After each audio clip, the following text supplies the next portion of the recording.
Hi friends, मेरा नाम आरिफ पटेल मुंबई से।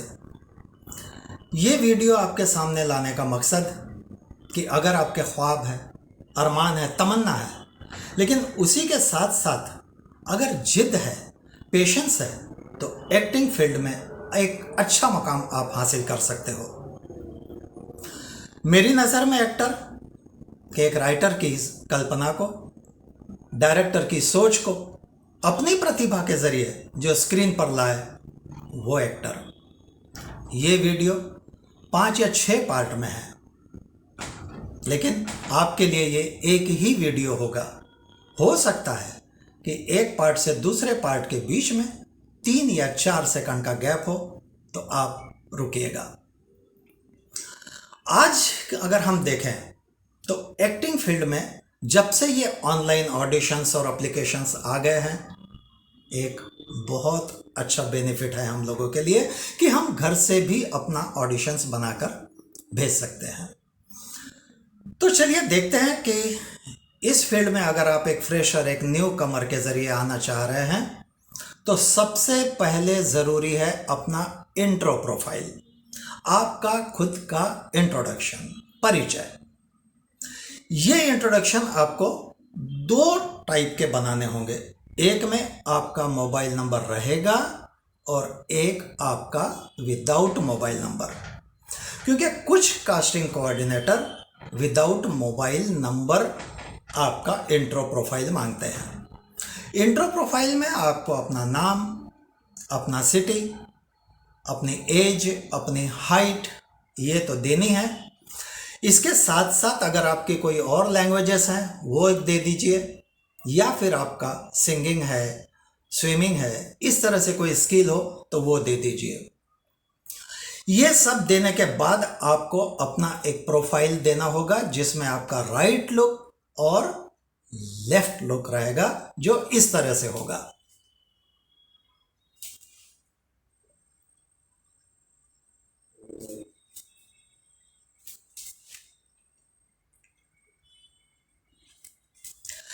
ये कोशिश करिए कि आपका जो इंट्रो प्रोफाइल है वो मैक्सिमम 40 से 45 सेकंड का हो, उससे ज़्यादा बड़ा ना हो। जैसे ही आपके पास अपना ये वीडियो तैयार होता है, आप उसे YouTube पर अपलोड करिए और YouTube की लिंक आप अपने पास रेडी रखिए, जो आपको फॉरवर्ड करनी है। आपका वीडियो आपको फॉरवर्ड करना नहीं है। तो अब नेक्स्ट वीडियो में हम देखेंगे कि हमें ऑडिशंस किस तरह से तैयार करने हैं या देने हैं। तो अब हम देखेंगे कि किस तरह से हमें ऑडिशंस प्रिपेयर करने हैं। यहाँ मैं एक चीज़ और आपको क्लियर कर दूं कि ये वीडियो मेल और फीमेल दोनों के लिए है। अगर मैं एक्टर वर्ड इस्तेमाल करता हूँ तो समझ लीजिएगा ये एक्ट्रेस के लिए भी है। और ऑडिशंस में अगर मैं ये कह दूं कि फादर का रोल है, बेटे का रोल है, तो वहाँ आप समझ लीजिएगा कि आपको सास और बहू का भी आप बना सकते हो। अब ऑडिशन वीडियो बनाने से पहले 3 चीज़ें बहुत ज़रूरी है। पहला तो आपका लाइट इफेक्ट बहुत अच्छा होना चाहिए, कि आपका क्लियर इमेज, आपके फेशियल एक्सप्रेशंस, आपके आँखों से आप जो बोलते हो या कोई आप हाव भाव रख रहे हो, वॉइस मॉड्यूलेशंस है, ये पूरा आपको क्लियर होना चाहिए। साथ ही बाहर की कोई आवाज़ ना हो, और आपका जो बैकग्राउंड हो वो बैकग्राउंड एकदम प्लेन या सिंपल हो, यानी अगर आप घर में ले रहे हैं तो घरेलू सामान जो है वो उसमें ना दिखे। अब आपको ये देखना है कि आपकी एज से सुटेबल कैरेक्टर आप खुद निकालिए, स्क्रिप्ट आप खुद लिखिए या तो फिर कहीं से लीजिए, लेकिन आपका ऑडिशन मैक्सिमम 50 सेकंड का होना चाहिए, उससे ज़्यादा का नहीं होना चाहिए। अब आप ये देखिए कि अगर आप नर्स के रोल में, डॉक्टर के रोल में, वकील के रोल में, रिच क्लास बिजनेसमैन के रोल में, टीचर के रोल में, या बहू के रोल में, सास के रोल में, स्टूडेंट्स के रोल में, आप किस तरह से अपने आप को तैयार करना चाहते हैं, निगेटिव रोल में, तो उस तरह से आप एक 4 या 5 अपने ऑडिशंस रेडी रखिए। वीडियो बनने के बाद सेम आपको इसे YouTube पर अपलोड करना है और उसकी लिंक तैयार करना है। हो सकता है कहीं से आपको स्क्रिप्ट देने में आए कि भाई आप ये स्क्रिप्ट का ऑडिशन बना के रखिए, तो इसी सावधानी से आपको वो स्क्रिप्ट पर अपना ऑडिशन बना कर देना है। कहीं हो सकता है कि आपको कॉल आए कि आप यहाँ आइए और ऑडिशन दीजिए, तो वो चीज़ आपको ध्यान देनी। मेन आपका फेशियल एक्सप्रेशन, आपके हाव भाव, इसी पर डिपेंड करेगा कि आपका ये लुक उस स्क्रिप्ट के लायक, उस कहानी के लायक, उस रोल के लायक, उस कैरेक्टर के लायक है या नहीं।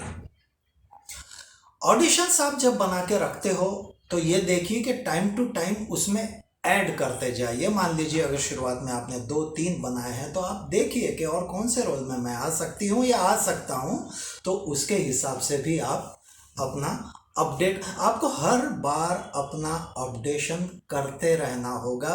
नए नए कैरेक्टर ढूंढकर उसके हिसाब से उसके ऑडिशंस बनाने होंगे। अगर वहाँ से स्क्रिप्ट आ रही है तो वेल एंड गुड, अगर आपको वहाँ बुलाया जा रहा है तो भी अच्छा है कि आपको तो स्क्रिप्ट रेडी मिल रही है, सिर्फ आपकी तैयारी चाहिए। यहाँ अगर 2 चीज़ मैं क्लियर कर दूं कि अगर आपको कोई स्क्रिप्ट मिलती है या अगर आप वहाँ जाकर ऑडिशंस देते हैं तो एक आध शब्द इधर का उधर आप कर सकते हो, लेकिन लेखक या स्टोरी राइटर की जो थीम है वो अपसेट नहीं होना चाहिए। जैसा मैं अगर बता दूं आपको कि भाई अगर आपको एक डायलॉग है कि जिंदगी मेरे लिए एक लबादा बन चुकी है, अब ये लबादा शब्द आपके लिए बहुत नया है, तो वहां आप बोझ इस्तेमाल कर सकते हो कि जिंदगी मेरे लिए बोझ बन चुकी है। लेकिन अगर आप पौराणिक कथाओं में, माइथोलॉजिकल में अगर है और वहां अगर आपको बोलने में आया है कि भ्राताश्री ये किसका शव है, तो यहां आपको यही बोलना होगा, आप भाई ये किसका शव है या भ्राता ये किसकी लाश है, ऐसा नहीं बोल सकते। तो इस तरह से बड़ी सावधानी से आपको अपने एक इम्प्रेशन छोड़ना है आपको कि यस आप में एक्टर की खूबियां हैं और आप उस कैरेक्टर में फिट हो सकते हो। नेक्स्ट वीडियो में हम देखेंगे कि किस तरह से आपको फोटोज अपने तैयार करने हैं। तो अब आपके पास सेल्फ इंट्रो रेडी है, 3 से 4 ऑडिशंस रेडी है। अब ज़रूरी है आपके फोटोग्राफ। आपके फोटोग्राफ में एक चीज़ का आप ध्यान रखिएगा, वो सेल्फी ना हो और आप सन ग्लास पहन के ना निकालिए। सन ग्लास हाथ में रखिए एक्शन के लिए अगर आपको रखना है, लेकिन आपके फोटोग्राफ अलग अलग कॉस्ट्यूम में हो तो बहुत अच्छा, जैसे कुर्ता पैजामा में हो, टी शर्ट में हो, जीन्स में हो, फीमेल के लिए साड़ी में हो, सलवार कुर्ती में हो, टाई में हो, रिच लुक बिजनेस के लिए ब्लेजर या सूट में हो। ज़्यादा से ज़्यादा 8 से 10 फोटो आप अपने सिलेक्टेड रेडी रखिए। ये फोटो आपका क्लियर होना चाहिए, जिसमें आपका फेस, आपकी आंख, हर चीज़ आपकी क्लियर दिखना चाहिए। आपका फ्रंट व्यू, हाँ एक्शन के लिए एक आधा अगर आप रखते हो तो चलेगा, और इसमें से कम 1-2 फोटो जो है आपके वो फुल रखिएगा। अब ये होने के बाद अब ये तीनों चीज़ यानी फोटोग्राफ, ऑडिशंस और इंट्रो, अब ये भेजना किसे है, कहाँ से ये जानकारी मिलेगी? तो सबसे अच्छा सोर्स है इसका इंस्टाग्राम। सर्च में डालिए कास्टिंग, वहाँ आपको कास्टिंग मिलेगी, उनके मोबाइल नंबर मिलेंगे या उनके ईमेल आईडी मिलेंगे। अब यहाँ 3 सोर्सेस हैं आपके पास। एक तो डायरेक्ट कास्टिंग डायरेक्टर, जहाँ आप अपना प्रोफाइल सबमिट कर सकते हो। फिर इसके बाद आती है कास्टिंग एजेंसीज, कि जिनको प्रोडक्शन हाउस एक आउटसोर्सिंग देता है कि आप हमें इस टाइप के आर्टिस्ट दीजिए। और फिर एक होता है कास्टिंग कोऑर्डिनेटर, जो उनसे जुड़े हुए रहते हैं और वो फिर अपना डेटा बैंक के हिसाब से वो लोग मानते हैं। इसके बाद आप गूगल सर्च में निकालिए प्रोडक्शन हाउस के, तो काफ़ी प्रोडक्शन हाउस डायरेक्ट भी आपको अप्लाई करने के लिए बोल सकते हैं। तो अब आपके पास जो आपका प्रोफाइल है वो व्हाट्सएप में और ईमेल में इंस्टेंट बिल्कुल रेडी चाहिए। और इसके बाद एक और सोर्स आता है व्हाट्सएप ग्रुप। ऐसे काफ़ी सारे कोऑर्डिनेटर्स के या फिर कास्टिंग एजेंसीज के व्हाट्सएप ग्रुप है, जो कुछ फ्री है कुछ पेड है। इसमें आप ज्वाइन हो जाइए, जहां से आपको पूरी ऑल ओवर इंडिया की डिटेल्स मिल सकती है।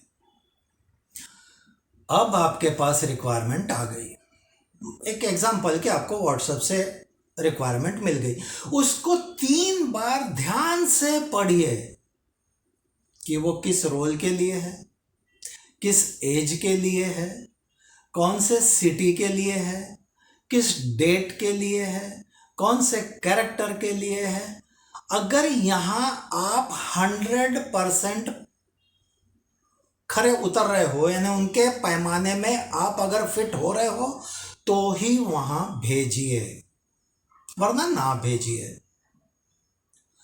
अब यहां पर अगर वो मांगते हैं कि आपके 2 फोटो चाहिए तो 2 ही भेजिए। वो अगर बोलते हैं कि 4 से 5 फोटो चाहिए तो 4 से 5 फोटो ही भेजिए। बेस्ट होगा अगर आपको वहां कैरेक्टर पता है और आपके पास वो कैरेक्टर का ऑडिशंस रेडी है, तो उसको भेजने में प्रायोरिटी रखिए। यहां एक चीज मैं ये बोलना चाहूंगा कि एक बार भेजने के बाद आप उनको कॉल ना करिए और ना ही कोई मैसेज भेजिए, सर मुझे काम की ज़रूरत है, सर प्लीज़ मुझे रोल दिला दो, या सर मेरा क्या हुआ, मैंने गुड मॉर्निंग गुड नाइट, किसी तरह का कोई आप मैसेज या कॉल ना करिए। क्योंकि जैसे ही आपकी ये information casting coordinator to casting agency या casting agency to casting director, ये पूरी एक प्रोसेस में आप होते हो शॉर्टलिस्टेड।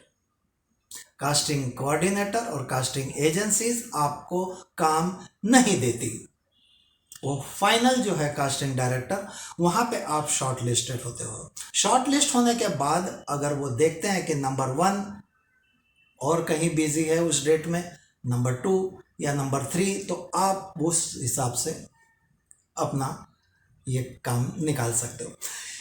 एक चीज़ मैं यहाँ आपको सलाह देना चाहूँगा कि किसी भी काम के लिए कि भाई हम आपको लीड रोल देते हैं, आप इतना अमाउंट दीजिए या तो फिर आप ये कंप्रोमाइज़ करिए, तो मेरी सलाह है कि आप इसको नज़रअंदाज करिए, रिजेक्ट करिए, फिर आपकी मर्जी।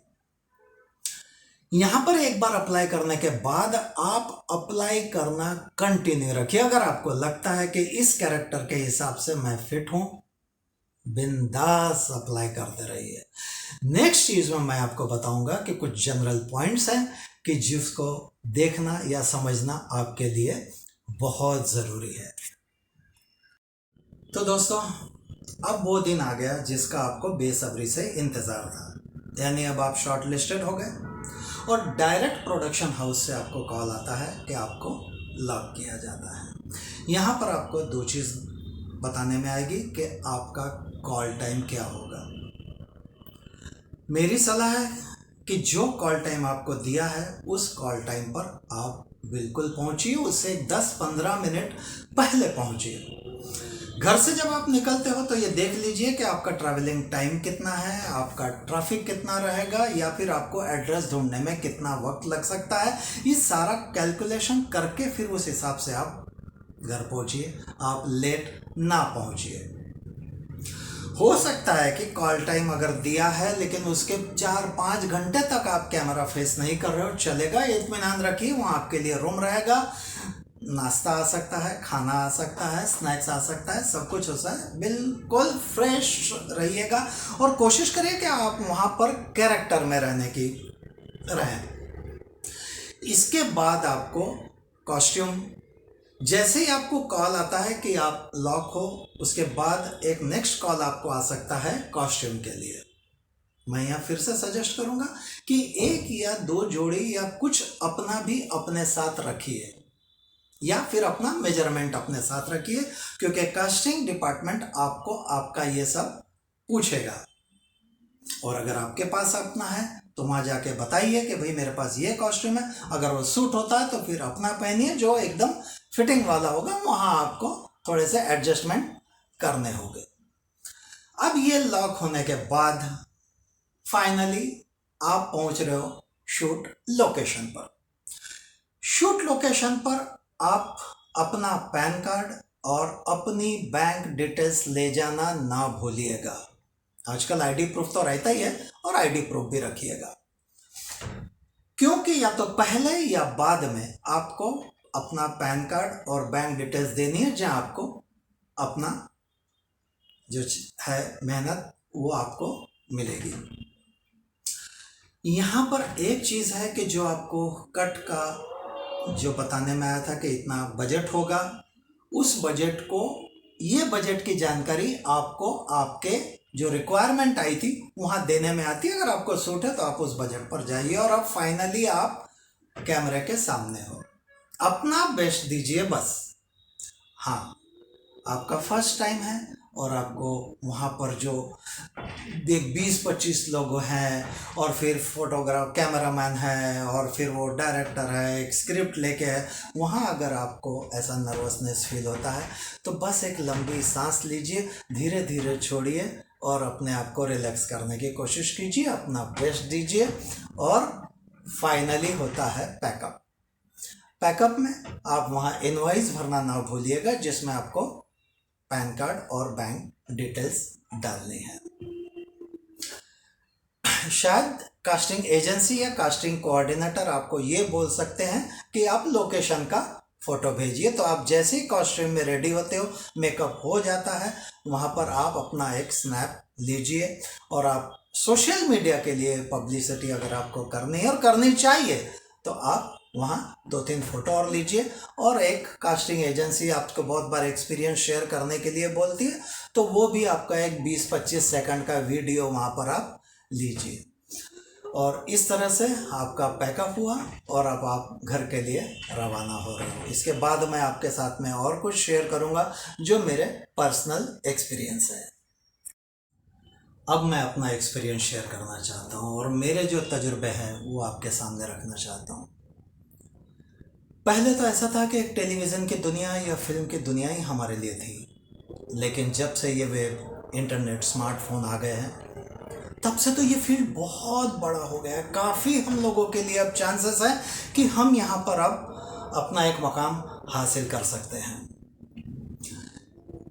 मेरी सलाह है कि आप हर फील्ड के लिए अपने आप को ओपन रखिए, हर रोल के लिए, चाहे फिर वो छोटा रोल हो या लीड रोल हो, उसके लिए अपने आप को तैयार रखिए। अगर आप सिलेक्टिव हैं, चूजी हैं, तो फिर वो आपका अपना डिसीजन है। यहाँ पर एक चीज़ और आप देखिए कि अगर आपने 8 या 10 ऑडिशंस या सब कुछ दिया है लेकिन आपको काम नहीं मिला है, तो आप अपने आप को पहले चेक करिए, क्योंकि मुझे आज तक एक भी सीरियल या एक भी मूवी ऐसी नहीं देखी जिसमें एक्टर नहीं है। तो जितनी हमें उनकी ज़रूरत है उतनी ही ज़रूरत उन्हें भी एक्टर की ज़रूरत है, और कोई ना कोई अगर वहाँ जा रहा है और हम नहीं पहुँच पा रहे हैं तो कहीं ना कहीं हमें अपने आप को चेक करने की ज़रूरत है कि क्या मेरे हाव भाव, मेरे फेशियल एक्सप्रेशन, मेरा आई कांटेक्ट, मेरी डायलॉग डिलीवरी, मेरा वॉइस मॉड्यूलेशन के कभी ऊपर कभी नीचे, कभी आवाज़ में उतार चढ़ाव, क्या ये तो बराबर है या नहीं है, कि मैं वो एक्सप्रेशन दे पा रहा हूँ, दे पा रही हूँ या नहीं। ये बहुत अपने आप को चेक करते रहिए, अपने आप को अपडेट करते रहिए, अपने आप में सुधार करते रहिए। सबसे बड़ी चीज़ जो मैं करता हूं कि आप नेगेटिव लोगों से दूर रहिए। कुछ लोग ऐसे रहेंगे जो आपको डिस्करेज करेंगे, अरे कहाँ वो फील्ड में, अरे वो तो बहुत ट्राई किया आखिर तक उसको नहीं मिला, वो बेचारा जॉब। मत सुनिए। अगर आपकी जिद है, आपके ख्वाब है, तो आपकी कोशिश आपको सफलता की मंजिल पर पहुंचाएगी।